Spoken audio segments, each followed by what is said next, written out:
Assalamualaikum warahmatullahi wabarakatuh. Selamat siang, selamat datang di Skripsi One on One.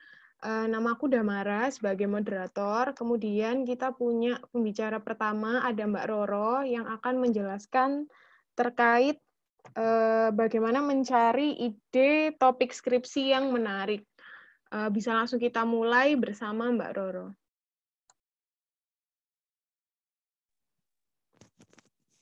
Terima kasih, Damara. Selamat siang semuanya.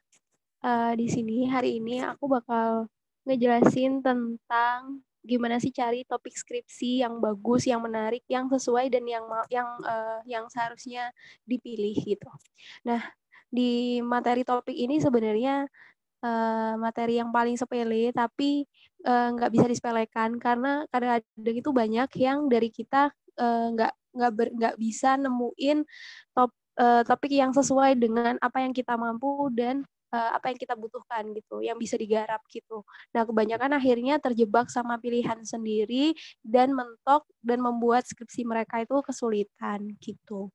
Terus kemudian topik itu kayak gimana di akuntansi khususnya, karena ini adalah webinar yang berkaitan dengan skripsi akuntansi, maka saya juga akan ngenalin dulu topik penelitian akuntansi itu kayak gimana. Nah, topik penelitian akuntansi itu ada macam-macam. Kayak yang aku sebutin di sini, paling nggak itu kalian harus kenal namanya, kita dapat kayak akuntansi manajemen, kemudian akuntansi perpajakan, auditing, terus sistem informasi akuntansi, akuntansi sektor publik, sama akuntansi keuangan. Nah, itu pun kayak dikembangin luas banget gitu loh. Kalau misalnya kalian itu mau atau tertarik pada satu topik gitu. Kayak misalnya akuntansi manajemen, kalian itu bisa ngembangin gimana sih si perusahaan atau kemudian tindakan perilaku dari manajemen atau manajerial sebuah perusahaan seperti apa. Misalnya adalah karakteristik good corporate governance kayak gitu. Itu masuk dalam akuntansi manajemen misalnya gitu. Terus kemudian misal lagi adalah auditing. Nah, kalau yang auditing bisa kita nyebutnya ada namanya audit fee atau kemudian perilaku konservatisme atau kayak gimana, itu macam-macam gitu sebenarnya. Nah, tapi penelitian akuntansi itu gimana sih, apa sih yang penting dari sebuah topik gitu. Sebenarnya dalam kasus pemilihan topik sendiri, itu tuh bergantung pada yang pertama, kamu itu harus kuasain dulu topiknya. Kalau misalnya kalian itu nggak punya ketertarikan, nggak nguasain sama topiknya, itu bakal ngebuat kalian itu kesulitan gitu. Sedangkan dalam kasus kayak gini, walaupun memang sebuah topik atau sebuah ilmu itu bisa banget untuk dipelajari selanjutnya di kedepannya itu masih bisa dipelajari, tapi paling enggak kalau misalnya teman-teman di sini ternyata nggak punya minat, nggak menguasai hal tersebut, itu jadi kayak ada kesulitan tersendiri. Itu sih sebenarnya alasan yang pertama. Terus kemudian yang kedua adalah di sini itu topik itu menarik gitu. Jadi kalau misalnya topiknya nggak menarik, kamu mungkin bakal ya mungkin nggak layak untuk diteliti, nggak layak untuk ditulis dalam skripsi gitu.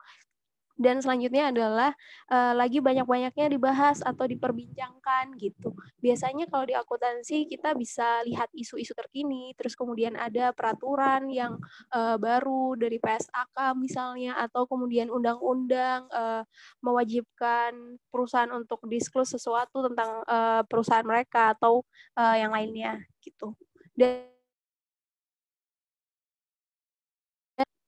topik itu penting dan kalau dia itu juga bisa diteliti. Jadi kalau misalnya topik itu nggak bisa diteliti, itu nggak akan jadi suatu skripsi kalian gitu loh. Nah, dalam hal ini itu tuh mencakup pada metode dan ada kesesuaian dari kondisi tertentu. Itu nyambung sama yang nomor 5, kayak kondisi institutional settingnya di negara apa misalnya, di perusahaan apa misalnya, kayak gitu. Nah, dalam hal ini teman-teman itu memberikan kayak karakteristik atau ciri-ciri yang dimaksudkan dalam penelitian teman-teman gitu. Nah, kalau yang dari selanjutnya, Nah, sumber artikel bereputasi sebenarnya ini nanti bakal dilanjutin sama Titi di pembicara kedua. Cuman teman-teman itu bisa memperdalam pengetahuan teman-teman dengan membaca jurnal-jurnal dari sumber yang bereputasi. Nah, untuk penemuan topik sendiri secara khusus, aku menyarankan untuk teman-teman buka BYU Accounting. Jadi di BYU Accounting itu kayak kalian udah diarahin, kalian itu mau penelitian yang pada topik atau tema apa. Kalau kita tadi udah nyebutin akuntansi manajemen, auditing, perpajakan, dan lain-lain. Nah, itu tuh udah diklasifikasikan di BYU Accounting gitu. Nah, kalau teman-teman perhatikan, ini aku sekilas-sekilas aja, terus nanti kita coba praktik ke BYU-nya gitu.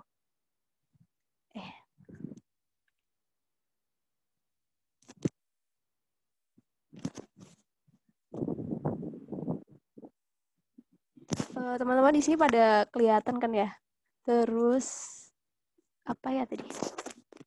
BYU Accounting.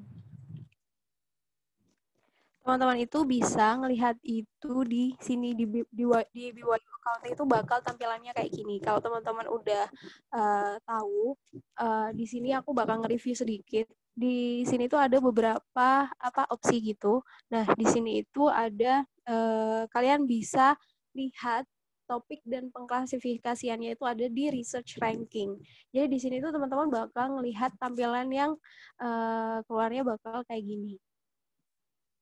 Nah, ini tuh mereka udah mengklasifikasikan dengan baik di mana ini berdasarkan topiknya audit, financial, managerial, tax, dan other topic.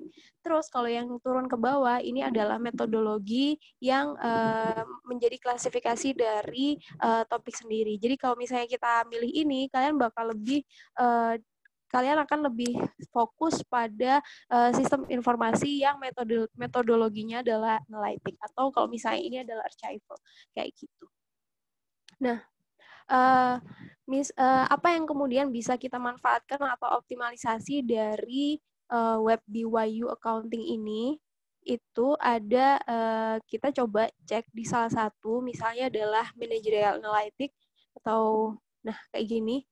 Ini itu yang akan keluar di tampilan adalah seperti ini. Jadi ini adalah beberapa penelitian dari universitas ternama. Kalau di sini kita ngelihatnya adalah university, terus kemudian di sini adalah jumlah publikasinya mereka.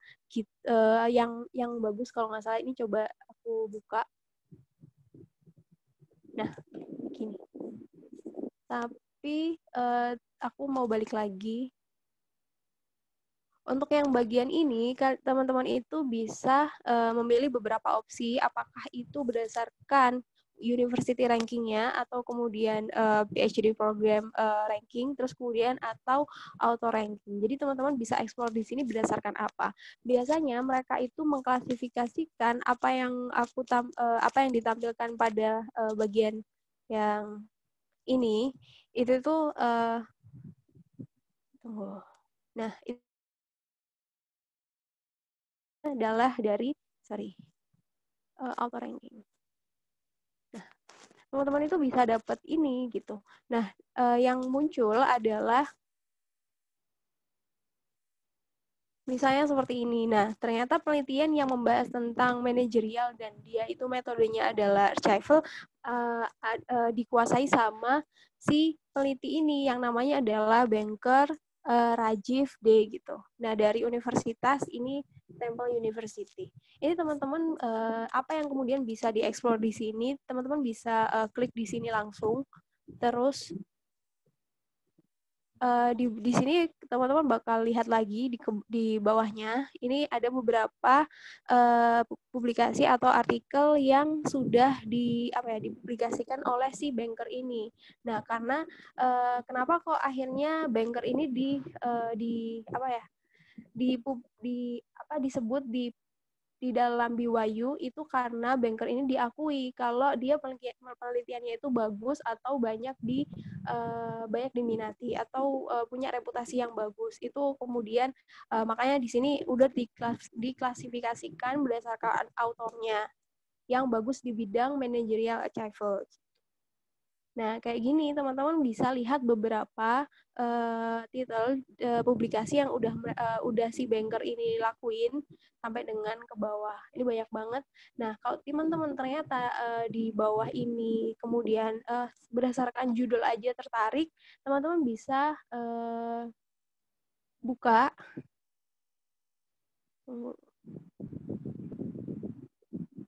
bisa buka kayak gitu, terus nanti tinggal dibaca abstraknya, terus kalau misalnya cocok silakan di-download kayak gitu. Itu pengklasifikasian atau gimana caranya untuk mendapatkan topik yang relevan. Kalau misalnya teman-teman di awal udah menentukan akuntansi manajemen atau auditing untuk topik skripsi, nah itu teman-teman bakal lebih mudah untuk membaca jurnal jenis atau topik yang seperti apa untuk acuan gitu. Nah, sejauh ini sih dari BYU ini kayak mempermudah aja untuk teman-teman dalam pencarian topik, apalagi yang sudah terfokus dalam satu kotak kayak tadi. Itu tuh memudahkan teman-teman. Ini ada beberapa kayak gini, dan ini tuh teman-teman bisa lakuin lebih lanjut atau eksplor lebih lanjut dengan cara yang sama.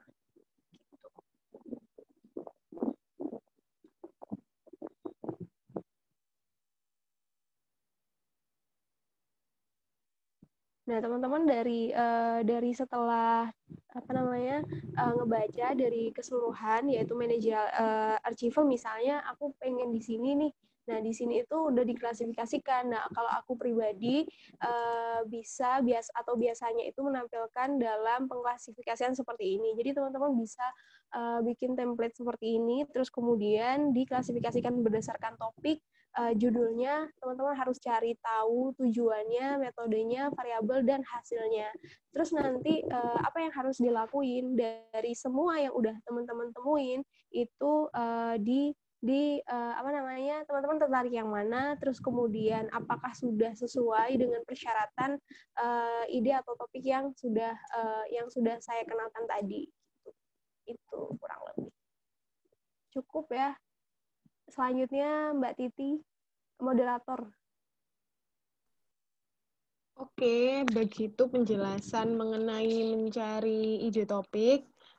Buat teman-teman yang punya pertanyaan bisa dicatat dulu ya, berkaitan dengan materi Mbak Roro tadi. Nanti akan ada sesi Q&A, jadi kalian bisa sepuasnya menanyakan lebih detail ke pembicara kita. Terus selanjutnya, setelah nemu topik yang bagus, kan pasti kita pengen download jurnalnya. Nah, bagaimana cara mendownload jurnal dan bagaimana mendapatkan jurnal top tier? Karena biasanya dosen pembimbing itu akan meminta kita untuk pakai acuan jurnal yang Q1 atau ranking pertama gitu. Nah, itu akan dijelaskan oleh Mbak Hidayati atau Mbak Titi. Silahkan Mbak Titi.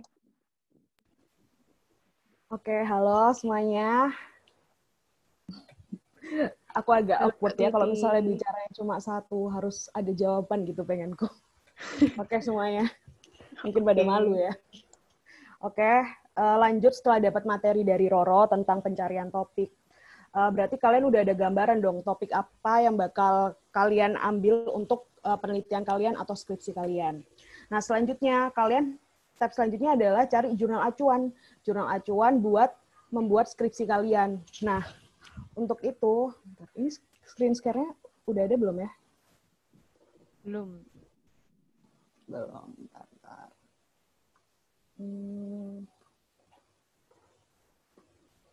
Sekarang udah ada. Halo teman-teman, sekarang sudah ada? Sudah. Sudah. Sudah, Mbak. Oke, kakak-kakaknya yang semangat ternyata. Oke, selanjutnya untuk next materi itu aku bakal ngenalin kalian sama Scopus. Jadi Scopus merupakan salah satu database atau pusat data literatur ilmiah yang dimiliki oleh penerbit terkemuka Elsevier. Jadi kalau boleh sharing pengalaman, Scopus ini merupakan salah satu website yang emang paling sering aku gunakan dalam proses pengerjaan skripsi saya. Selanjutnya, cara mencari jurnal di Scopus. Ini karena tadi Roro udah ngajarinnya lewat website langsung, ini aku juga praktekin secara langsung aja kalau gitu. Nah, Scopus sendiri, aku mau nginfoin Scopus sendiri itu merupakan website yang berbayar. Jadi, tapi karena kalian ini mahasiswa UNER, kalian punya privilege untuk mengakses Scopus itu dengan gratis, yaitu dengan menggunakan UNER Remotex. Kalau kalian yang belum tahu UNER Remotex, jadi kalian tuh harus registrasi dulu menggunakan email kampus seperti ini nanti websitenya. UNER Remotex user login. Karena aku udah regis, aku tinggal login aja. Klik login.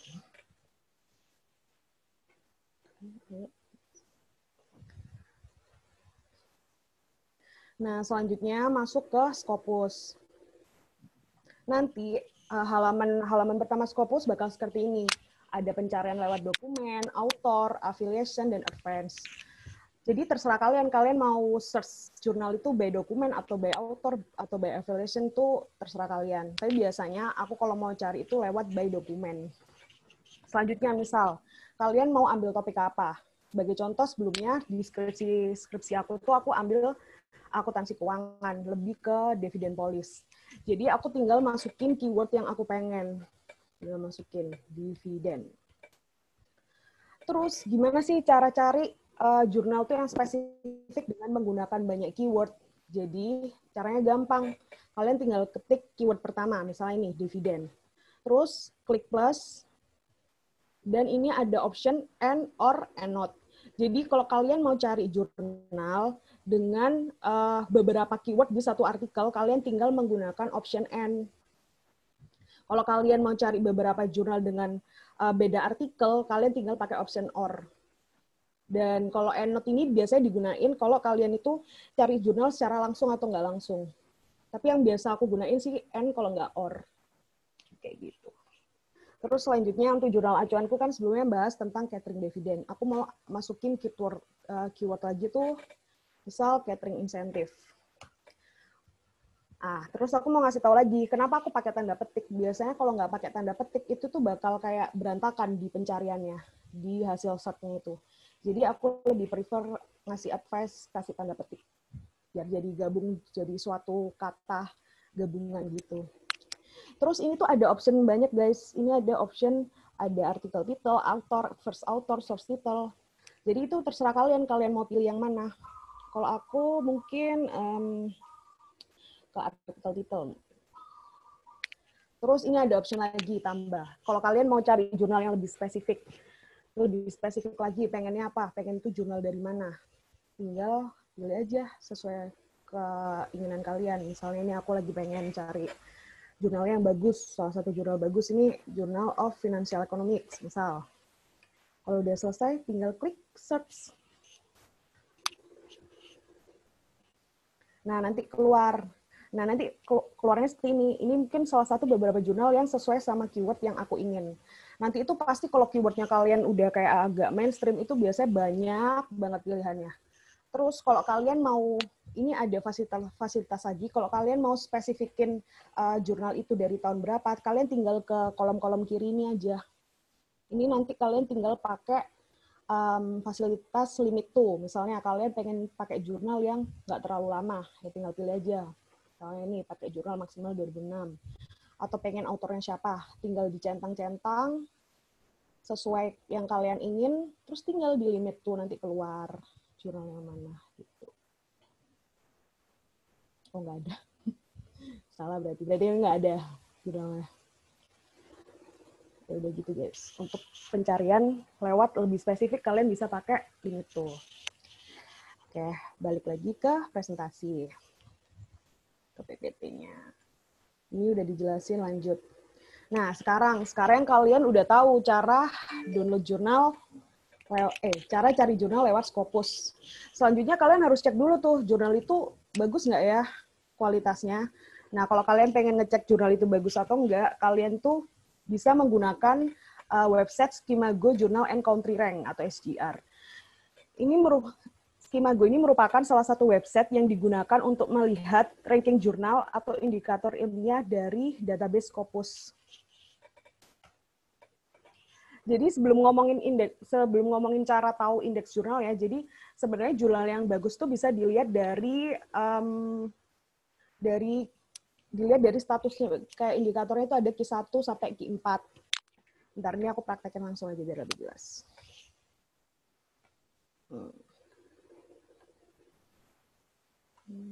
Bentar, ini kok nggak mau ya? Oh, ini. Untuk Skimago sendiri, kalian tinggal searching aja, ketik Skimago. Terus, kalau kalian pengen tahu jurnal itu statusnya gimana atau indeksnya detailnya seperti apa, kalian bisa lihat nama jurnal itu apa. Misalnya, ini biasanya yang sering ditanyain teman-teman atau adik-adik itu biasanya tahu itu nama jurnalnya apa itu apa ya Kak ya. Nah, taunya itu misalnya gini. Ini kan jurnal yang salah satu jurnal acuan yang aku gunain waktu skripsiku. Cara tahu itu masuk golongan jurnal apa itu biasanya ada di jurnal tersebut. Kayak contohnya ini.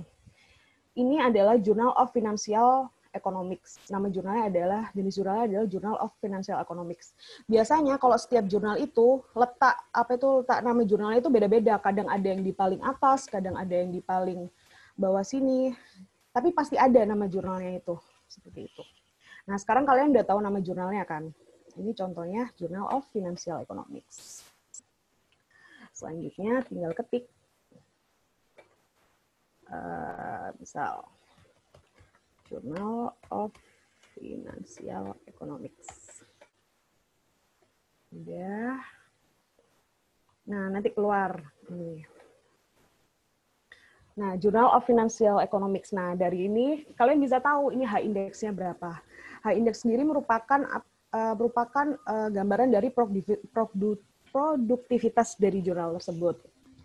Terus dari sini kalian bisa lihat keterangan nih, jurnal ini tuh dari negara mana, dari Netherlands.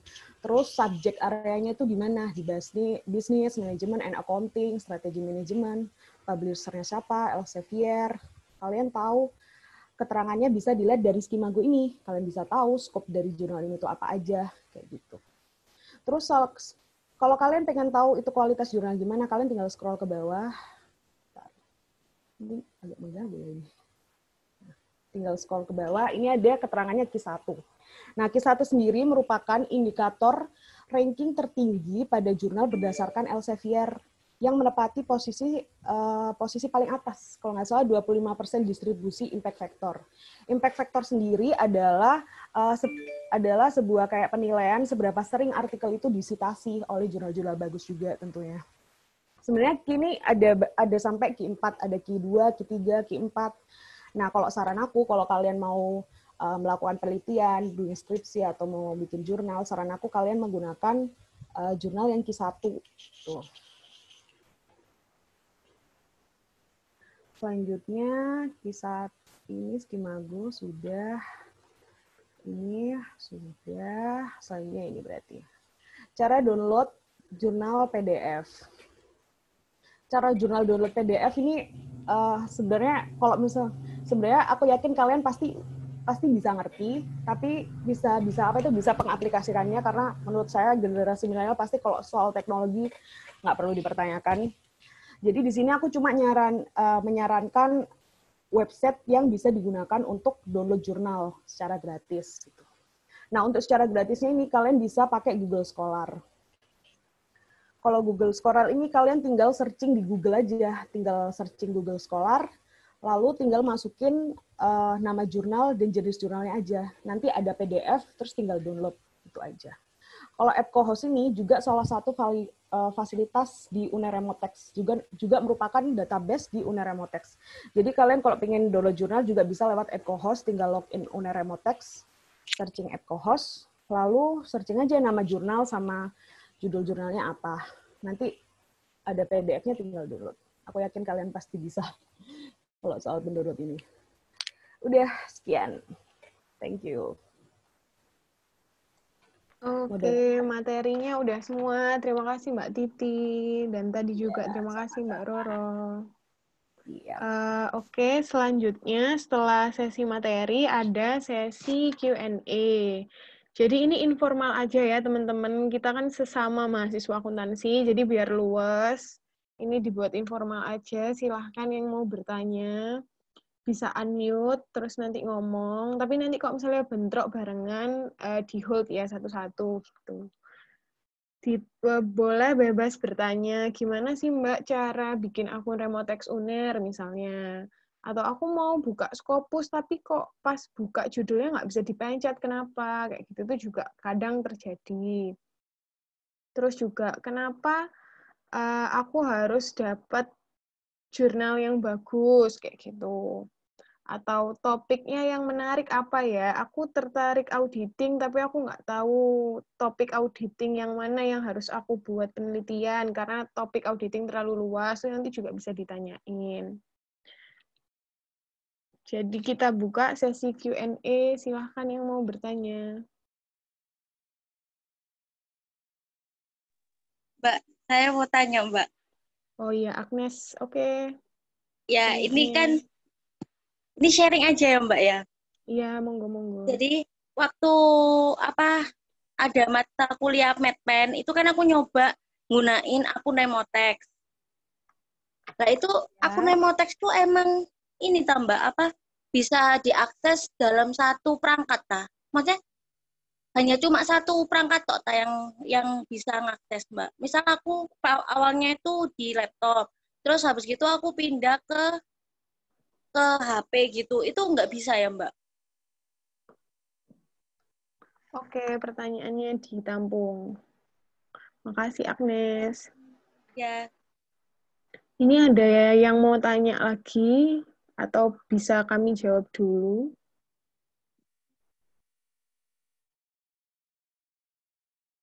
Oke, dijawab Mbak. dulu ya. Mbak, ada lagi satu lagi. Oh iya, monggo. Ini sama kalau misalkan kita buka kayak Scopus kayak gitu, itu kita pakai pakai akun Google FEB atau kita buka Remotex dulu terus baru neken ke Scopusnya atau kayak gimana? Oke, ditampung lagi. Terima Kasih. kasih, Agnes.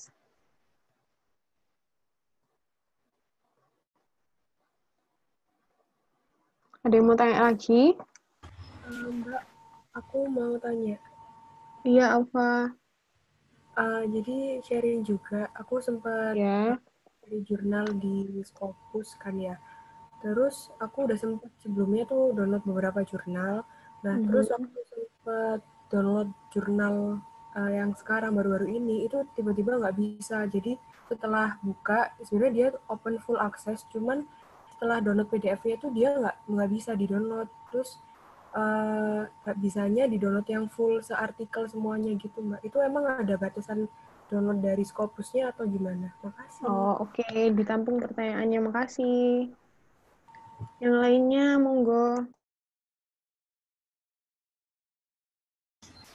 Mbak, aku mau coba tanya. Oke, silahkan.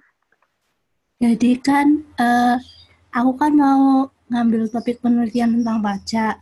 Nah, aku tuh kepikiran bahkan yang lagi hot isu kan tentang intensif pajak COVID-19.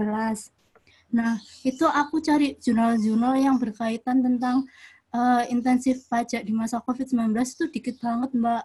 Jadinya, kayak solusinya, kalau jurnalnya yang kita temuin dikit, terus solusi kita buat nyari jurnal yang lain gimana? Soalnya kan COVID-19 kan baru banget sih, Mbak. Jadi jurnalnya pasti dikit. Nah, itu aku bingung, Mbak. Sedangkan kan UNER jurnalnya harus minimal 20 apa 30 gitu kan, Mbak. Nah, itu solusinya gimana? Oke, makasih. Keren itu topiknya. Itu special issue kalau tentang COVID-19 tuh. Makasih pertanyaannya. Ada lagi yang mau bertanya?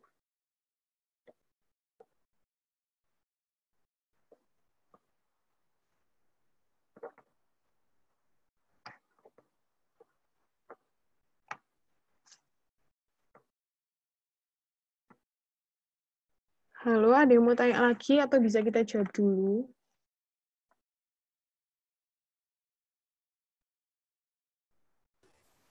Mungkin Mbak Damara bisa dijawab dulu aja. Sambil mungkin Oke, ada adiknya dijawab dulu cari-cari ya. pertanyaan. Oke, mulai dari Remotex ya. Mungkin Mbak Titi bisa jawab. Jadi pertanyaannya apa, Kak Moderator? Pertanyaannya, jadi Remotex nggak bisa diakses dua device ya, kalau nggak salah ya. Benar nggak, Agnes? Apakah bisa diakses di device yang berbeda? Ya, Jadi misalnya benar bisa Mbak. diakses di laptop, terus ke HP gitu bisa apa enggak? Nah, kalau pengalamanku menggunakan Una Remotex tuh bisa sih saya. Saya kadang buka pakai HP, pakai laptop bisa banget gitu, nggak ada problem. Atau mungkin itu problem di apa ya, Dek, ya? Mungkin salah password atau di jaringannya. Soalnya kadang problem yang sering aku alami waktu masuk Remotex tuh passwordnya sih. Gitu. Oke Mbak. Mungkin Bisa nambahin aja sih. Jadi memang kadang tuh Remotex tuh memang kadang agak gangguan sih. Memang kadang tuh aku juga kayak buka Scopus tuh bisa lemot banget gitu loh. Dan itu bukan masalah jaringan, dan temanku tuh juga juga ngalamin hal itu. Jadi itu mungkin kebetulan aja sih. Itu mungkin karena dari Remotex-nya sana. Nambahin singkat aja sih gitu. Makasih. Iya. Untuk pertanyaan pertama Agnes, apakah sudah terjawab, Nes, tentang device Remotex? Sudah Mbak. Berarti itu masalahnya di passwordnya ya Mbak. Soalnya aku waktu kemarin itu kayak kesusahan banget gitu loh Mbak buka Remotex-nya. Soalnya kayak suruh ganti-ganti password gitu. Iya. Itu berarti pernah kayak pengalamanku juga. Kalau nggak salah passwordnya itu nggak asal kayak huruf kecil, huruf semua kalau nggak salah. Itu kayak harus ada angkanya sama huruf besarnya. Itu emang berarti gitu. Bisa ya Mbak sebenarnya ya? Bisa banget kok, Nes. Oke, kasih kalau nggak Mbak. salah, Agnes ada 2 pertanyaan deh tadi. Iya. Ya. Pertanyaan berikutnya itu, kalau mau buka Scopus, itu pakai email FEB, atau dari Remotex terus langsung connect ke Scopus gitu. Mbak Titi lagi yang jawab. Oke. Kalau itu biasanya emang harus login Remotex dulu, terus baru nyambung nanti di Scopus. Gitu. Tinggal pilih database Scopus. Emang login Una Remotex dulu kayak gitu. Atau mungkin kakak-kakak ada yang mau nambahin. Kalau aku pengalamanku selalu itu. Selalu apa itu namanya? Remotex dulu. Aku mau nambahin Mbak Titi. Boleh Kak Roro. Jadi teman-teman di sini tuh boleh atau bisa aja akses Scopus tanpa sign in. Kayak kalau yang tadi, kalau nggak salah aku ngelihat template-nya Mbak Titi tadi kan udah sign in belum ya? Punyanya Mbak Titi tadi. Harusnya sih tampilan dari sign Remotex. in. Oh, pakai auto dari Remotex. Karena aku anak non Remotex, aku anti Remotex. Aku biasanya mencari dengan penggunaan auto search. Teman-teman bisa pakai ini kalau misalnya nggak mau repot-repot ke perpustakaan atau kayak gimana gitu. Aku juga nggak tahu sih gimana repotnya ke perpustakaan ngurusin Remotex dan atau online sistemnya kayak gimana. Cuma teman-teman bisa gunain fasilitas ini gitu. Nah, teman-teman tadi kan udah sempat nih punya jurnal acuan atau jurnal yang pengen ditemuin, pengen dicari gitu. Pasti nggak jauh-jauh dari itu, penulisnya itu pasti bagus gitu loh. Dari pendapat atau pandangannya teman-teman. Nah, teman-teman itu bisa cari dari sini, dari author, last name sama first name-nya. Teman-teman bisa cari ini, aku nggak hafal nama orang luar, jadi lagi-lagi aku bakal nyontohin dari punyanya Pak Iman, gitu. Mawan. Jadi kalau misalnya teman-teman nggak sign in, terus kemudian cuman pengen ngelihat dari sini, kira-kira apakah Pak Iman itu bagus dan topik-topik yang dia bahas itu seperti apa, teman-teman bisa explore seperti ini. Juga bisa pakai autor utama dari paper yang teman-teman gunain. Misalnya dari luar, kayak Guan Yuyan itu tentang audit fee. Dia pasti mungkin aja dia banyak kayak gitu. Nah, dari sini pun teman-teman itu bisa eksplor lebih jauh terkait dengan paper-paper seperti apa yang dibahas sama si author. Nah, kalau teman-teman scroll di bawah itu udah ada dokumen title. Di sini itu teman-teman bisa akses dari satu-satu kayak gini. Oh, ternyata misalnya si author ini banyak banget bikin ngebahas tentang military reform, military connected, bla bla bla gitu kan. Nah teman-teman bisa cukup dapetin judulnya, terus kemudian baru masukin di sini kayak gimana sih. Biasanya itu di sini itu bakal muncul, ada di Emerald. Terus kalau misalnya pengen baca teman-teman atau pengen download itu bisa pakai cara yang dikasih Mbak Titi. Tapi kalau misalnya cara yang lain ya teman-teman tahu sendiri gitu. Kayak gimana? Itu sih sebenarnya. Jadi walaupun teman-teman nggak login pun tetap bisa dapetin teksnya atau paper-paper yang mungkin dibahas. Karena kebanyakan sih, kalau kebanyakan author yang banyak aku analisis itu cenderung ke satu author pasti punya tema atau topik yang satu tapi diluaskan gitu. Jadi kayak misalnya orang ini mahir di audit fee, kebanyakan papernya dia membahas tentang audit fee, itu bisa dipakai kayak gitu. Itu. Cukup Mbak Damara. Oke, terima kasih Mbak Ada Roro. pertanyaan lagi. Jadi pertanyaan Agnes yang kedua tadi, untuk akses Scopus itu bisa pakai email FEB aja atau dari Remotex? Jawabannya itu bisa lewat Remotex. Kalau lewat Remotex itu pasti pakai email FEB kita yang pertama. Terus kedua juga bisa seperti cara Mbak Roro, yaitu tanpa Remotex dan tanpa login. Jadi langsung buka ke Scopusnya aja, terus langsung ketik-ketik keyword atau nama author kayak yang dipraktekin Mbak Titi tadi gitu. Apakah sudah menjawab, Agnes? Sudah, Mbak. Makasih. Iya, sama-sama. Lanjut di pertanyaan kedua. Pertanyaannya Aufa ya. Jadi download paper di Scopus itu nggak bisa ke download full. Apakah emang dibatasi dari Scopusnya? Sepengalamanku akses Scopus sih iya. Jadi di Scopus tuh kayak database jurnal gitu kan, jurnal penelitian internasional. Terus kita bisa baca abstraknya. Tapi kadang kita nggak bisa akses full papernya memang. Kadang kita bisa download full, kadang juga nggak bisa karena dia nggak full akses. Gitu. Jadi memang dibatasi dari Scopusnya. Even kita udah berlangganan, kita login pakai akun yang berlangganan pun kita nggak bisa dapat full papernya. Tapi kita bisa request ke autornya, karena di Scopus itu ada afiliasi email autornya kan. Nah itu biasanya kita nge-email untuk request minta full papernya gitu. Mungkin Mbak Titi, Mbak Roro, Mbak Agnes bisa nambahin menjawab.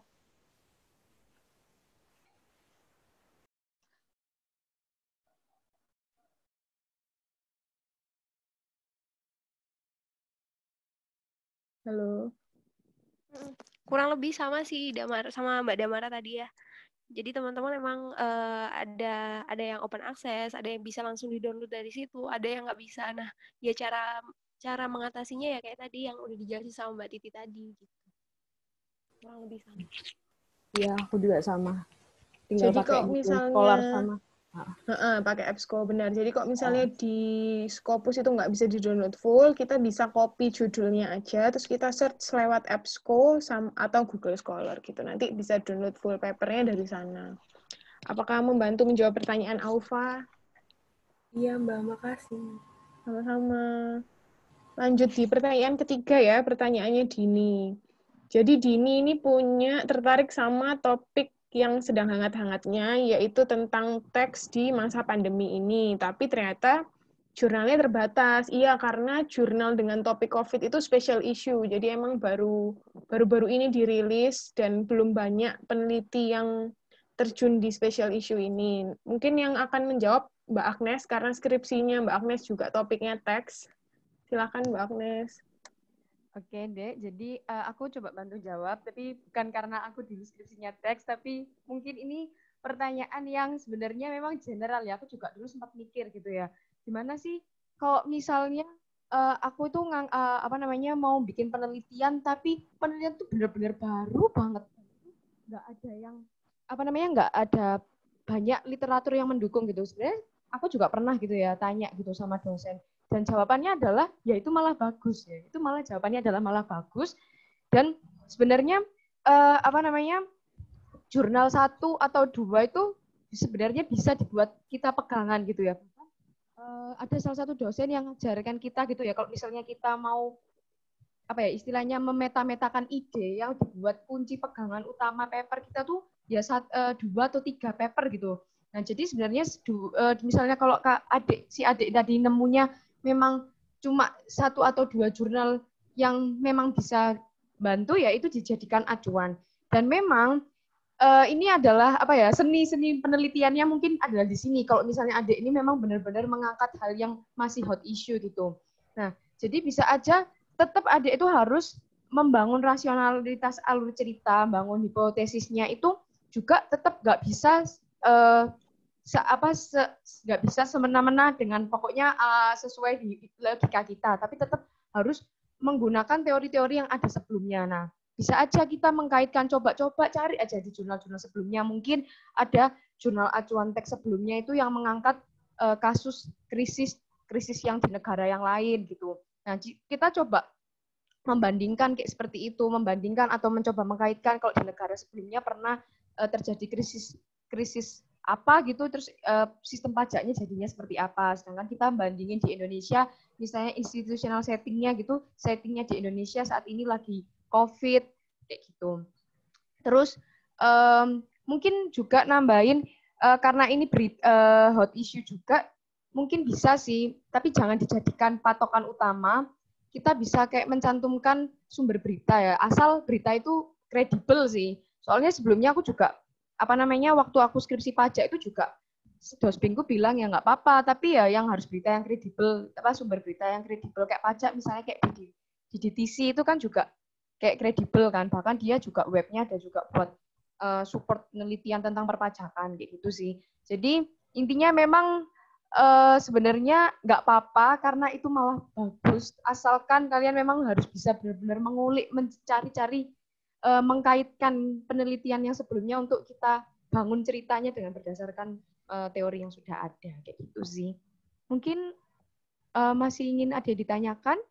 Siapa tadi yang tanya? Lupa aku. Dini Setia Asih ya kalau nggak salah ya. Ya. Gimana Dek Dini? Ya betul. Apakah sudah menjawab pertanyaan Dini? Sama-sama. Semangat ya Dek. Memang itu yang seninya kalau misalnya kalian mengangkat topik penelitian yang baru. Nah itu memang malah bagus. Kalian malah bisa ngelit lah ya istilahnya, ngelit topik research baru. Gitu sih. Terima kasih. Iya, jadi kok misalnya kalian nemu kalau kalian punya topik dan ternyata nggak ada jurnal acuan atau sangat terbatas, itu malah lebih bagus. Jadi nanti skripsi kalian atau penelitian kalian ini ke depannya akan menambah literatur di topik tersebut gitu. Jadi kalian bakal menambah view untuk topik itu kayak gitu. Jadi kalian nggak ngeplagiat atau ngereplika penelitian orang lain, tapi kalian akan menambah literatur di topik yang baru. Jadi tenang aja, nggak apa-apa. Dari jurnal yang udah kalian dapat, itu kalian baca, terus kalian bawa ke calon dosen pembimbing kalian, nanti bakal diarahin lebih lanjut, lebih baik. Nanti penulisan skripsinya gimana, pembahasan topiknya gimana, gitu. Terima kasih ya pertanyaannya dari Agnes, Aufa, dan Dini. Mungkin yang lain ada yang mau ditanyain lagi? Yang baru-baru join, kan kita udah mulai dari tadi ya, nanti tenang aja bakal ada, nanti insya Allah record meetingnya ini akan di-share, jadi kalian tetap bisa keeping up dengan meeting ini, karena ini baru episode 1, nanti akan ada episode 2, bahas topik lain, tapi lanjutan dari episode 1 ini, gitu. Nanti untuk yang episode 2, usahain jangan telat ya, biar bisa ikut dari awal, gitu, biar nggak ketinggalan info. Ada yang mau ada yang mau bertanya lagi tentang topik skripsi, ide penelitian, cara download jurnal? Mbak mau nanya. Oh iya, silahkan Cynthia. Makasih waktunya. Jadi kan tadi Mbaknya bilang kalau jurnal itu kalau bisa harus Q1. Nah, kalau misal kita nemu beberapa jurnal yang sesuai sama penelitian kita, tapi itu rata-rata Q3 atau Q4 itu apa relevan untuk dijadikan acuan? Terima kasih. Oke.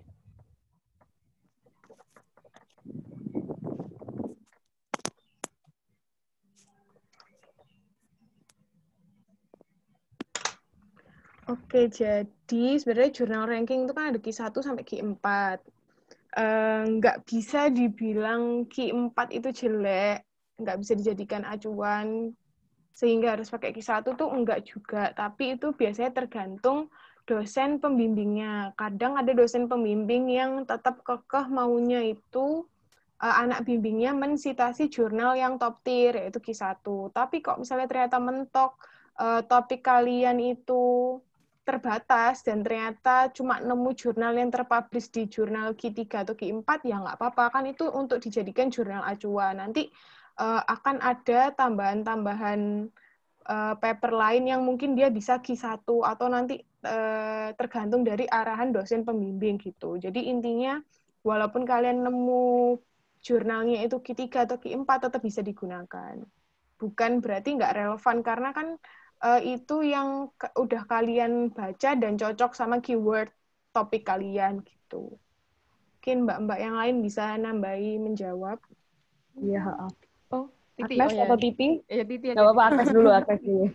Ya, jadi mau nambahin juga deh. Jadi kalau menurut aku dan juga pernah dikasih tahu sama dosen ya, sebenarnya itu nggak apa-apa kalau memang jurnal yang QQ yang selain Q1 itu dibuat mendukung. Tapi usahakan sebenarnya kalau kamu mau maksudnya mencari yang topik ide yang utama, tetap sih menurut aku tetap yang bagus yang buat jadi sumber inspirasi kamu sih memang bagusnya sih dari Q1 sih. Karena memang kalau sering baca yang jurnal-jurnal Q1 kok dibanding sama jurnal selain Q1 itu memang beda sih, memang agak ya beda lah pembawaan penulisannya. Memang kadang tuh juga menurutku lebih susah sih. Q1 tuh kadang aku membaca satu paper tuh kayak ya berjam-jam ya, bahkan sampai 1 hari untuk mencerna ulang itu sampai kayak gitu. Tapi beda sama yang paper-paper yang yang Q3, Q4 tuh mungkin berapa jam mungkin paham kayak gitu. Jadi tetap menurutku kalau buat jadi sumber inspirasi topik utama tetap mending acuannya sih Q1, tapi kalau memang mentok buat yang mendukung teori-teori yang mendukung, kalau memang nggak ada Q1, Q3, Q4 kayaknya sih oke okay sih kalau buat hanya untuk apa sih melengkapi kayak gitu. Mbak Titi ada tambahan? Iya sih, ini sebenarnya problem yang aku alamin waktu mau start skripsi. Gara-gara waktu itu aku sempat panik gara-gara jurnal acuanku tuh kalau nggak salah malah Q4, Q3 kalau nggak salah. Nah, sebenarnya balik lagi sih, kualitas tuh nggak bisa dibohongin. Ibaratnya kamu ngerjain skripsi pakai jurnal acuan Q3, Q4. Ibaratnya tuh kayak gini. Ibaratnya kamu masak pakai bahan mahal, pasti rasanya juga pasti enak, pasti mahal. Tapi kamu kalau masak pakai bahan yang biasa, bisa jadi enak kalau emang masakmu enak. Tapi bisa jadi juga rasanya biasa aja. Kayak gitu sih sebenarnya. Kualitas emang nggak bisa dibohongin. Tapi emang aku tetap nyaranin kalau jurnal acuan ya minimal Q1, Q2 lah, nggak apa-apa. Gitu. Tapi balik lagi sih tergantung dosen juga sih sebenarnya, Dek. Ya, tergantung pembimbingnya nanti. Tergantung pembimbing. Oke, Cynthia, apakah membantu? Sudah, Mbak. Makasih. Ya, makasih. Sama. Ini karena mengingat waktunya kita udah mau 1 jam meetingnya, kita tutup sesi Q&A tentang ide penelitian, kita lanjut ke bahasan selanjutnya ya. Tapi kalau misalnya kalian masih ada pertanyaan dan mau nge-PC kita, itu masih bisa banget. Maksudnya kita welcome, kita bisa sharing. Karena pertemuan ini kan terbatas waktunya, tapi kalau sharing itu kan bisa kapanpun. Nanti kalian boleh diskusi sama kita lebih lanjut. Sekarang lanjut ke bahasan selanjutnya, akan dilanjutkan oleh Mbak Agnes. Silahkan Mbak Agnes.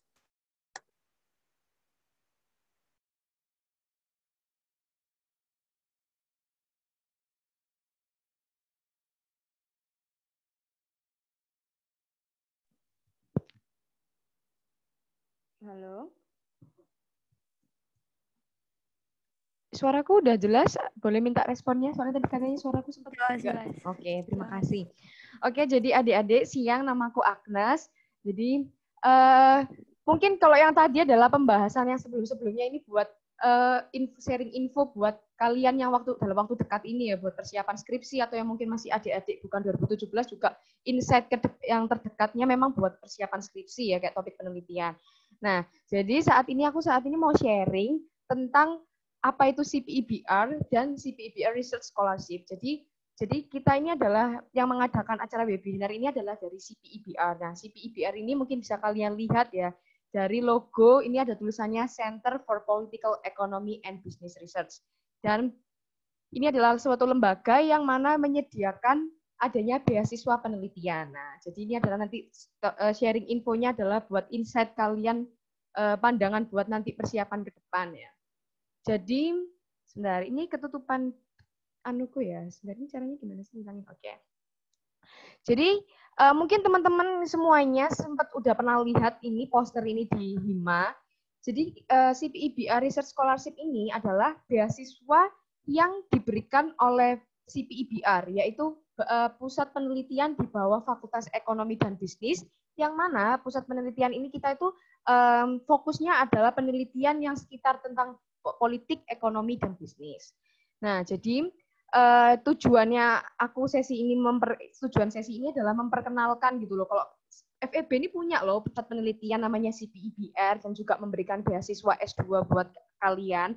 Nah, oleh karena itu kita memperkenalkan bahwa kriteria untuk beasiswa ini tuh adalah alumni atau mahasiswa S1 aktif Universitas Airlangga yang saat ini mengambil skripsi pada semester berjalan, kemudian memiliki minat belajar yang tinggi, terutama di bidang penelitian politik, ekonomi bisnis, kemudian memiliki kemampuan komunikasi dan kerjasama tim, dan mampu bekerja sama di bawah deadline yang ketat, dan juga meskipun ada yang sudah menerima beasiswa lain diperbolehkan mendaftar dan diutamakan memiliki pengalaman dalam dunia penelitian dan kemampuan berbahasa Inggris. Jadi maksudnya dalam dunia penelitian ini juga ya mungkin teman-teman mungkin pernah ikut lomba newspaper atau memang sudah kebiasaan baca paper, itu mungkin juga boleh banget minat untuk kedepannya minat daftar CPEBR Research Scholarship ini.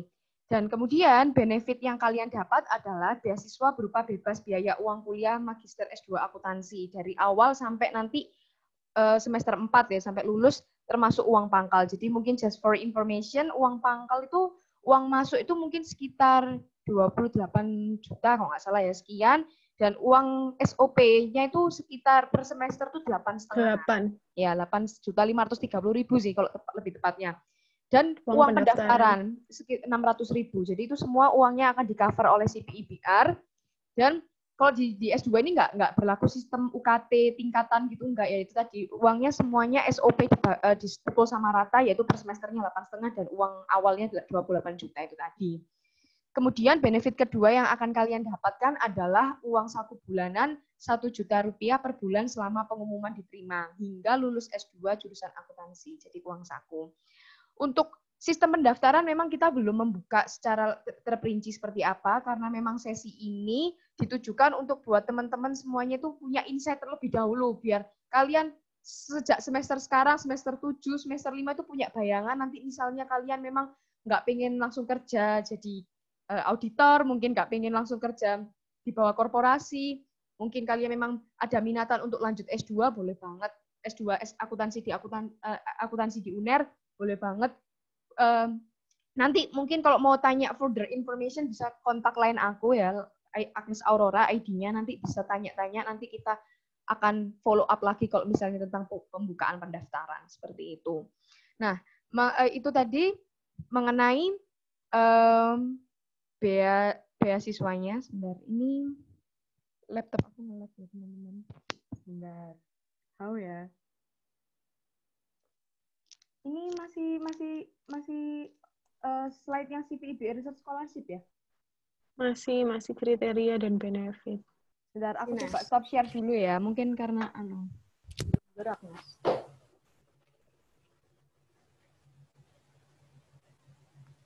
Oke, ini udah bisa. Bentar, aku lanjut lagi.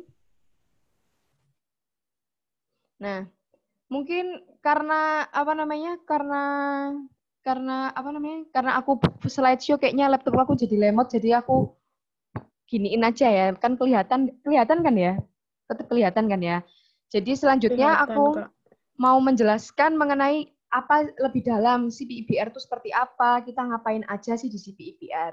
Jadi yang pertama adalah CPIBR itu tadi pusat penelitian yang didirikan tahun 2017. Nah, kita tuh mendapatkan hibah pertama tuh sebesar nilai 80 juta. Jadi ini adalah hibah dana dari pemerintah gitu ya. Dan di CPIBR itu juga kita melakukan adanya sparring partner untuk penelitian seperti itu. Nah, selanjutnya ini nanti akan poin-poin yang akan saya jelaskan. Yang pertama adalah research fund, dana penelitian. Nah, dana penelitian kita ini tuh dari mana sih sebenarnya? Nah, ini adalah nama-nama yang akan memberikan dana penelitian buat CPIBR ini. Jadi kalau dari nasional, dari Indonesia itu ada yang namanya Simlitapnas, LPDP, OJK, BI, dan internasional tuh ini. Jadi kalau kalian nanti masuk gabung jadi CPIBR, kalian nanti pasti akan lebih familiar dengan nama-nama berikut ini, yaitu nama-nama yang memberikan dana hibah penelitian buat keberlangsungan CPIBR ini. Kemudian bisa dilihat, mungkin ini tulisannya agak kecil, tapi aku sebutkan aja. Pokoknya dari tahun 2016 sampai 2020 ini kita tuh pernah mendapatkan dana hibah sebesar 2M hingga 1,3M. Ini jadi 2M sama 1,3M. Jadi ya ini tadi dana-dana dari pemerintah atau dana-dana dari lembaga-lembaga itu tadi yang aku sebutkan di slide sebelumnya, yaitu yang mendukung jalannya CPIBR ini. Kemudian adalah poin selanjutnya menjelaskan mengenai research roadmap dan inisiatif. Jadi, kita kalau jadi anggota CPIBR tuh membuat kayak roadmap penelitian gitu. Jadi, ini mungkin tulisannya kecil ya, tapi pokoknya intinya tuh kalau kita jadi research assistant, jadi asisten peneliti di CPIBR tuh akan membuat kayak jalannya penelitian, nanti kita buat penelitian ini, terus nanti tahun depan kayak gimana sih, pokoknya ada alurnya lah, kita tahu alurnya nanti, goalnya nanti kita penelitiannya mau bikin apa gitu. Kemudian ada research timeline itu tadi. Nah, sebenarnya research roadmap sama timeline itu tadi nanti itu juga pasti kita nggak mungkin jalan sendiri. Semua itu nanti itu akan dipandu oleh Pak Iman atau Pak Iman Harimawan, yaitu koordinator program studi S1 akuntansi ya, yang sebagai eksekutif direkturnya CPIBR itu. Nanti kita ya akan di-lead bapaknya gitu. Jadi nanti itu semua penelitian tuh nanti itu pasti ada timeline-nya, ada roadmap-nya, dan itu yang nanti kita ajukan gitu proposal penelitian buat mencairkan dana penelitian tadi yang bisa sampai berapa ratus juta, berapa M, yaitu karena kita mengajukan proposal penelitian dan dananya disetujui seperti itu. Nah, terus research network ya ini, jadi mungkin ini sekilas gambaran ya. Jadi research network-nya CPIBR itu ya juga ada di bawah naungannya juga Pak Nasih ya, rektor kita, sama Budekan, sama ini juga ada beberapa rekan penelitian Pak Iman ya, biasanya juga dari Universitas Luar Negeri ya. Ini adalah beberapa network penelitian dari CPIBR seperti itu. Kemudian database ya, jadi karena kita adalah pusat penelitian CPIBR, jadi tentu saja kita memiliki database data-data penelitian gitu. Jadi kalau misalnya kita penelitian, kita tuh lebih mudah gitu, karena kita sudah punya data-data yang sudah dikolek sebelumnya, data-data yang kita beli. Nah, data-data yang ada itu yang pasti ada itu saat ini adalah governance data, financial data, CSR, audit data, dan compensation data. Nah, mungkin kayak governance data ini mungkin cuma tulisannya governance ya, tapi kita tahu sendiri bahwa perintilannya governance itu banyak ya. Jadi CPIBR cukup punya data yang kompleks ya untuk mendukung penelitian-penelitian kita selama ini seperti itu. Nah, kemudian ini yang paling penting ya, yaitu research assistant, yaitu adik-adik semua dan kita dan adik-adik semua yang nanti mungkin minat ya, nanti ini akan yang menjadi research assistant di CPIBR. Nah, sebenarnya tugasnya ngapain aja sih? Nah, ini adalah tugas secara umum. Tugas secara umumnya di CPIBR itu adalah melakukan data collection, pengumpulan data, terus juga melakukan analisis data, dan juga melakukan penelitian. Ya ini jadi membuat penelitian berkualitas lah intinya. Nanti yang di bawah supervisi Pak Iman langsung. Kemudian karena kita sebuah lembaga yang mana kita juga mendapatkan dana ya dari pemerintah, jadi kita kan perlu pengelolaan keuangan, perlu pengajuan proposal, anggaran dana. Oleh karena itu salah satu tugasnya juga adalah melakukan rencana keuangan dan pajak. Tapi ini nanti tugasnya pasti akan dibagi, setiap anak itu tidak semua sama, tapi kalau urusan data collection, data membuat penelitian sih sama, cuma Dalam arti nggak semua anak akan memegang rencana keuangan. Terus juga nanti itu kalau misalnya kalian publikasi jurnal itu juga harus membuat logbook dan daftar publikasi, terus membuat proposal hibah dan bertanggung jawab atas proposal itu. Jadi tadi ya sebelumnya aku sebutin bahwa proposal ini tadi yang buat untuk ngajuin dana itu tadi. Jadi kita buat proposal penelitian, kemudian melakukan submission jurnal dan juga melakukan revisi. Kemudian ada tugas juga melakukan review jurnal dan handle media sosial CPIBR seperti itu. Jadi ini tugas secara umumnya itu seperti ini. Dan kemudian ini adalah CPIBR core value. Jadi nilai utama budaya kerja kita tuh di CPIBR tuh ya ini mungkin tulisannya memang, tapi ini memang sesungguhnya memang seperti ini ya. Jadi ada namanya culture cafe ya. Jadi ini ada tulisannya inspirasi muncul saat kita ada snack atau minuman. Nah, mungkin adik-adik atau teman-teman yang belum pernah tahu kantor kita tuh sebenarnya di mana ya. Markas kita itu di PAPSI lantai 2. Jadi yaitu kita bilang seperti ini karena di kantor kita tuh memang ada kulkas, ada mesin pembuat kopi, pokoknya selalu ada jajan dan makanan untuk mungkin memunculkan kita ide penelitian ya, mungkin bisa dibilang kayak gitu. Pokoknya kita benar yang kita urus ini hal-hal cius ya, hal-hal penelitian ya, yang lempeng-lempeng, tapi tetap kita budaya kerja kita tuh kekeluargaannya tetap kerasa ya teman-teman. Terus yang kemudian adalah role model. Jadi jika junior salah yang ditegur adalah seniornya, bagaimanapun yang bertanggung jawab seniornya. Jadi tetap kita semua tuh nanti di sini bakal semua di training. Jadi kita yang meskipun kayak aku ini kan juga tergolong angkatan baru ya, karena aku kan baru lulus, baru jadi CPIBR ini juga menerima training terus gitu seiringnya waktu. Jadi nggak mungkin kita langsung dilepas gitu aja handle proposal, enggak. Jadi semuanya pasti dapat training sama rata gitu. Kemudian ada training gap gitu. Jadi ya itu tadi kayak aku jelasin sebelumnya, kita tuh nanti bakal di SWOT gitu, setiap individu. Jika ada kekurangan dilakukan pelatihan bersama, dan ada embed culture. Sharing is caring. Karena jadi ini ada tulisannya, kita sering bercerita tentang mulai jodoh sampai santet ya. Ya jadi sebenarnya ini cuma mau menjelaskan bahwa bonding itu penting ya, karena nanti yang kita hadapi di CPIBR ini adalah ya hal-halnya penelitian, paper, jurnal. Kalau misalnya kita nggak ada bonding, kita jalan individu masing-masing ya, itu nanti pasti kita akan stres ya kayak gitu. Jadi cukup itu sih pengenalan mengenai CPIBR. Mungkin kalau buat teman-teman yang pengen tahu kepo, ini bisa dicek juga lebih dalam medsos kita. Ini ada webnya cpibr.com, dan juga mungkin yang paling fast respon mungkin juga bisa kalau mau pengen tahu tanya-tanya boleh langsung DM aja, DM di CPIBR_UNER kayak gitu sih. Mungkin itu kalau misalnya dari aku.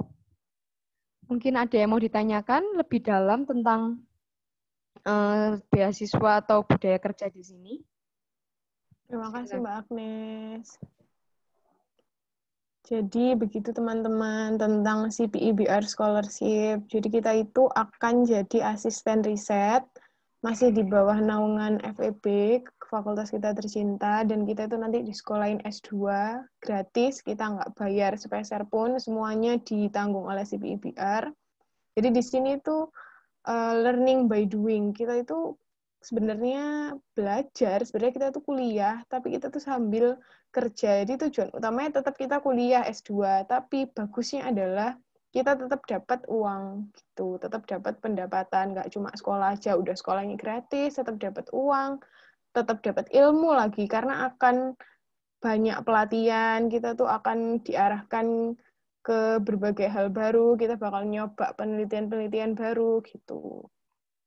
Dan enaknya udah ada network-nya dari CPIBR, ada rancangannya juga, jadi nanti kita tinggal ngikutin, ngelanjutin, atau kita bikin hal-hal baru itu nanti juga bisa gitu. Ini bebas ya, siapapun bisa join, yang penting udah mau lulus, nanti misalnya ini ada yang join dari, setauku ini ada angkatan 2018 ya. Ini semangatnya luar biasa, 2018 udah join, padahal belum ambil skripsi, tapi udah join skripsi 101, itu nggak apa-apa, ini buat gambaran buat kalian aja, jadi nanti pas kalian udah ambil skripsi, terus kalian kepikiran, aku kerja apa kuliah lagi ya, nah itu kalian bisa apply di CPIBR gitu. Jadi siapa tahu keterima. Dan di sini kerjanya nggak yang kaku gitu kok, informal kayak tadi ada bahas jodoh sampai santet itu bener-bener ya. Soalnya kalau misalnya kalian fokus kerja terus ya bisa sakit, Re. Kalau auditor tuh kan katanya sering tipes ya. Jadi di sini kalian kerjain neliti, terus lihat laptop, terus sampai melotot-melotot. Kan bakal capek, bakal stres. Nah itu nanti ada hiburannya. Di sini kerjanya sambil makan, Kak Damara. Iya bener. Makan, dan makan. Makanya jadinya kayak aku. Pelatihannya itu pun nggak cuma pelatihan yang formal-formal, nanti ada pelatihan pakai aplikasi Stata, pelatihan data manajemen gitu-gitu, tapi juga ada pelatihan-pelatihan yang sifatnya itu informal, jadi tetap bisa luas gitu nyerap materinya. Mungkin buat peserta ada yang tertarik buat join atau mau tanya-tanya gimana Mbak cara apply-nya, atau mulai kapan aku bisa apply gitu. Boleh, silahkan. Dan SIP IBR ini legal ya, under lisensi FEB kok. Jadi ini tuh lembaganya FEB, cuma nggak banyak yang tahu memang. Tempatnya di PAPSI atas. Kita berteman dengan Pak Agus di PAPSI. Silakan, mungkin adik-adik ada yang mau tanya. Ya, adik-adiknya pendiam ya. Mungkin masih bingung ya. Sharing aja nggak apa-apa. Mungkin sambil nunggu aku sama share screen websitenya aja ya mungkin ya biar tahu lah ya websitenya kayak gimana. Websitenya kayak gimana. Ya ini websitenya, terus mungkin yang belum yakin ini sebenarnya SIP IBR ini siapa aja sih yang nge-handle itu tadi ya. Sebenarnya ada di bawah naungannya Pak Iman. Ya, masa nggak kenal Pak Iman ya, tolong ya. Pak Iman ya, Pak Nasif, Budian, semuanya, dan dosen-dosen lainnya juga. Nah ini kelihatan kan ya, jadi ini Board of Executive Directors-nya gitu. Ya, Pak Iman, Pak Rumaya, terus ini ada Mbak Yuanita, ini angkatan 2013, terus juga ada advisory board-nya juga Pak Nasif, Budian, ya ini tadi yang rekan-rekan peneliti Pak Iman itu tadi, yang orang dari institusi luar seperti itu sih. Dan juga mungkin kalau teman-teman kepo pengen lihat lebih dalam ya mungkin lihat publikasinya SIP IBR itu apa aja sih, ada jurnal artikel, working paper, ya banyak lah dari sini. Nanti mungkin teman-teman saat waktu senggang bisa dicek aja di cpibr.com, atau kalau mau lihat Instagramnya mungkin bisa lihat di poster yang kemarin di-share di Lima. Iya, yang butuh itu Kak, yang butuh referensi jurnal buat skripsi juga bisa lihat di Instagram, karena kita seminggu 3 kali selalu post konten jurnal. Jadi tinggal follow aja Instagram kita, guys.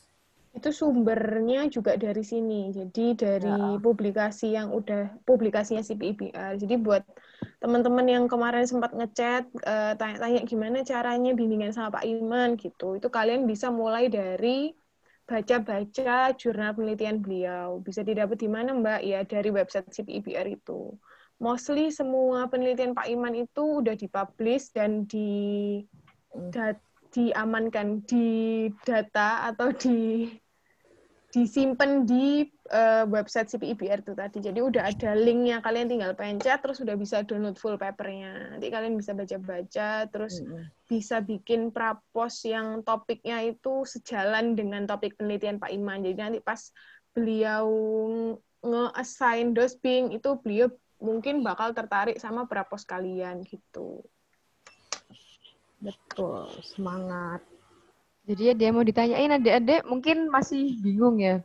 Mungkin masih belum kepikiran sampai sana, mungkin tapi nggak apa-apa, karena memang dulu juga kita kan nggak ya langsung kekeh pengen SIP IBR, tapi seiringnya waktu kita juga masih perenungan dulu lah ya kan, karena kalau terlalu dipaksakan ya ini kan salah satu jalan menentukan masa depan ya. Jadi kalau aku memang milih investasi waktu setelah lulus, nggak langsung kerja, tapi investasi buat lebih menimba banyak ilmu dan pengalaman, ya kenapa enggak gitu, ada pilihan, ada terbuka lowongan, ya jadi aku memilih ini. Jadi mungkin ini lebih ke pengenalan terlebih dahulu. Betul.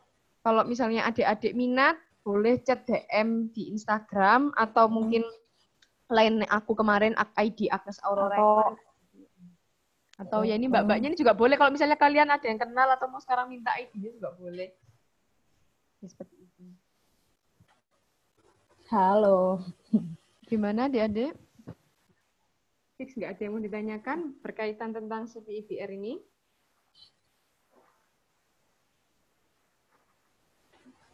Apa cukup materinya atau ada yang mau tanya materi lagi?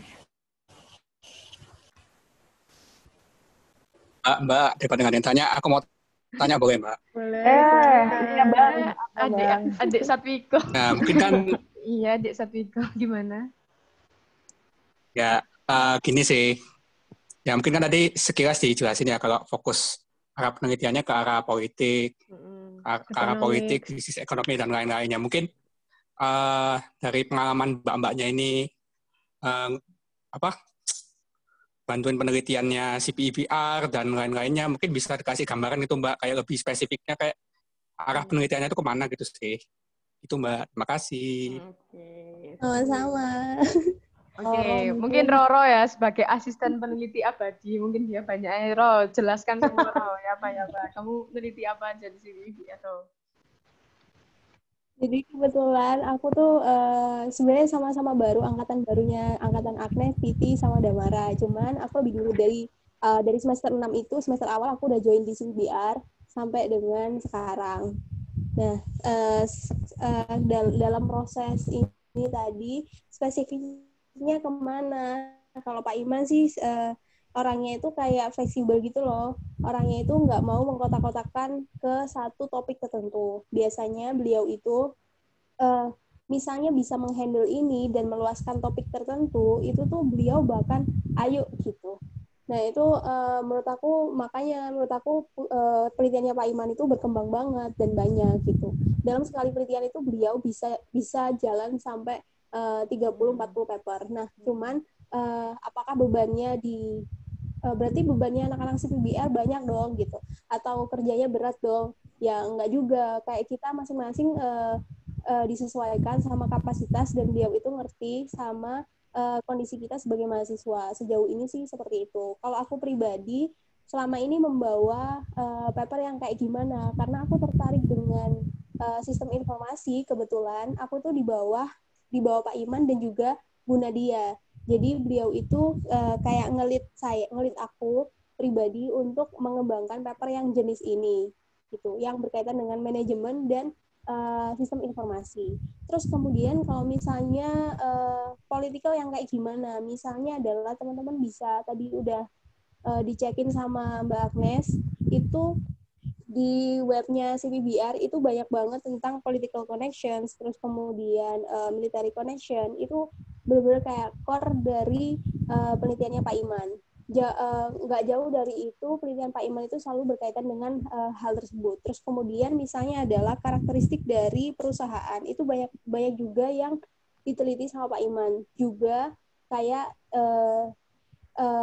CSR, kemudian penelitian karakteristik corporate governance, itu tuh banyak gitu.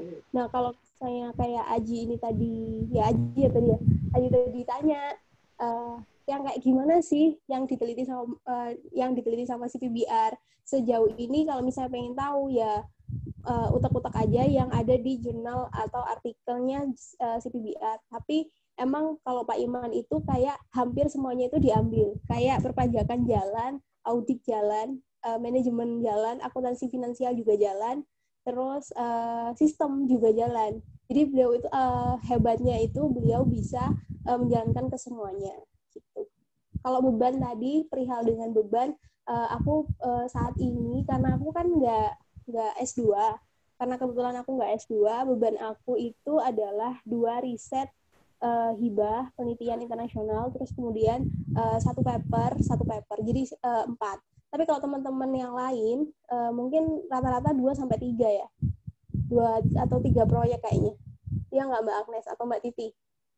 Mbak Titi ini ngerjain proyek Malaysia ini, jadi nggak terbatas di Indonesia. Bagusnya itu kita nggak terbatas di Indonesia. Kayak juga sebagai informasi, kayak paper aku yang dipakai skripsi kemarin, skripsi aku itu Dubai dan lagi diproses gitu. Jadi kayak kalian itu bakal ketemu sama orang-orang yang luar biasa di bidang tersebut. Kayak kita ditemuin sama orang-orang seperti itu gitu sih. Iya sih, Kalau aku sendiri, aku sekarang lagi pegang research kolaborasi sama UiTM Malaysia. Jadi untuk topik sih, kalau misalnya nanyain topik harus melulu political, enggak sih. Pak Iman tuh fleksibel. Kalau misalnya dari pribadi kita sendiri sebagai asisten ada ide, itu bisa diflorkan, terus habis itu bisa diskusi dengan Pak Iman. Pak Iman sangat terbuka kalau soal ide. Terus untuk tiap proyeknya kayaknya tiap anak itu beda ya. Tergantung pesan dari bapak job desk masing-masing aja sih. Kalau sekarang aku emang tanggung jawabnya halo apa Roh? Kayak disesuaikan sama kemampuan ya. Disesuaikan dengan kemampuan. Kalau aku emang lagi pegang riset sama Malaysia, kalau koordinasinya juga sama Pak Ardianto tentang audit, disesuaikan sih dengan kita yang masing-masing, benar kata Mbak Roro. Oke. Mungkin itu ya, juga mungkin nambahin dikit yang mungkin sekarang lagi-lagi di CPIBR itu biasanya penelitian tentang itu loh, financial eligibility, integrated reporting. Jadi luas kok integrated reporting. Terus Pak Iman juga pernah bahas tentang kayak directors business gitu. Itu aja sih, mungkin nambahin sedikit. Nah, ini ternyata ada yang tanya ya ini. Damara mana Damara? Mungkin bisa. Iya, halo. Ada yang tanya di chat. Iya, terima kasih ya tadi pertanyaannya Mas Aji gitu. Jadi topik penelitian CPIBR itu nggak cuma ke politik bisnis aja, tapi fleksibel, bisa politik tapi disambungin ke audit, kemana gitu. Tapi tetap semuanya itu under supervise-nya Pak Iman selaku selaku pemimpin CPIBR dan selaku dosen pembimbing skripsi kita nanti kalau misalnya kita gabung di CPIBR gitu. Jadi tenang aja, kok misalnya ada yang mau nanya, kemarin ada yang nanya, kok misalnya mau bimbingan sama Pak Iman, tapi topiknya nggak admin, gimana? Itu nggak apa-apa, karena Pak Iman insya Allah bisa handle semuanya. Karena dari kita yang masuk sekarang pun, angkatanku ini, topik skripsinya macam-macam gitu, nggak ada yang satu topik. Terus ini ada pertanyaan baru di chat, apakah bisa bergabung menjadi research assistant namun tidak menerima beasiswa S2-nya? Iya bisa, contohnya Mbak Roro. Mbak Roro ini research assistant, tapi dia nggak S2 di akuntansi UNER. Karena ada plan S2 lain, dan itu nanti ada diskusi lebih lanjut dengan Pak Imannya langsung, gitu. Terus misalnya berencana untuk fast track, jadi S2-nya fast track atau PPAK. Kalau untuk yang fast track ini, setauku, karena fast track ini kan kuliahnya cuma sebentar ya. Jadi S1, lagi kuliah S1, tapi juga kuliah S2, kemudian habis skripsi langsung tesis. Jadi karena masa kuliahnya yang sebentar dan pasti punya workload kuliah yang lebih banyak daripada yang menyelesaikan S1 dulu, kemudian baru S2, jadi setauku CPIBR nggak bisa menerima anak fast track, karena memang turnover-nya terlalu tinggi. Untuk yang S2 aja itu cuma bisa bertahan 2 tahun di CPIBR, gimana dengan anak fast track yang masa kuliahnya bahkan lebih cepat dari yang S2 aja gitu. Jadi untuk fast track ini mungkin ada pertimbangan lain dari Pak Iman, tapi setauku nggak bisa, karena turnover-nya terlalu cepat gitu. Jadi susah nanti untuk transfer ilmu atau cari penggantinya kalau research asistennya itu fast track. Jadi diutamakan yang S2 biasa atau yang punya plan S2 lain, tapi nanti ada diskusinya sama Pak Iman. Terus untuk yang PPAK ini kayaknya aku di luar kapasitasku sih untuk menjawab PPAK ini, karena aku belum tahu detailnya kalau mau yang PPAK. Jadi maaf belum bisa jawab yang PPAK gitu. Mungkin Mbak Roro, Mbak Titi, Mbak Agnes ada yang mau menjawab pertanyaan Dimas, ada tambahan? Ini aku Alvin, nambahin ya. Pertanyaan Alvin. Iya, Ro, silakan. Aku kan ya. Kemarin waktu angkatan aku masih semester 6 kalau nggak salah. Itu Mbak Eka, salah satu teman kita di CPBR yang angkatan atas kita, itu tuh mau join di fast track. Terus kemudian dan itu tuh dibolehin sama Pak Iman. Jadi bahkan disuruh sama Pak Iman gitu. Tapi karena mungkin jauh-jauh emang udah join sama Pak Iman. Aku belum tahu teknisnya kayak gimana. Terus bisa aja sih kalau misalnya teman-teman di sini mau S2 sekarang lagi S2 fast track, terus kemudian emang rencananya adalah mau lanjut S3 di UNER juga. Itu Pak Iman benar-benar sangat open, karena kemarin juga di diskusi aku pribadi sama Pak Iman, gimana Pak Iman kalau misalnya Pak Iman itu menawarkan kalau Roro mau join di S2, S3, monggo gitu. Itu bener-bener kayak Pak Iman itu terbuka, karena kan istilahnya ya yang nyambung juga sama yang dibilang sama Mbak Damara, yang berkaitan dengan turnovernya itu tadi. Kalau sampai dengan S3 kan paling nggak lebih lama ya, gitu. Itu bisa aja kok. Yang penting dikomunikasikan aja. Pak Iman itu kayak lebih baik kamu mengkomunikasikan sesuatu itu daripada kalian itu memendam gitu. Titi kenapa senyum, Ti? Ini baca message dari Abang Aji ini. Jangan lupa sering cuci mata. Oh, udah sering, Bang Aji. Oke, gitu ya. Semoga semua jawaban bisa menjawab pertanyaan, kegalauan, dan kegundahan kalian. Mungkin karena ini udah 1,5 jam meetingnya, pasti udah mulai bosan.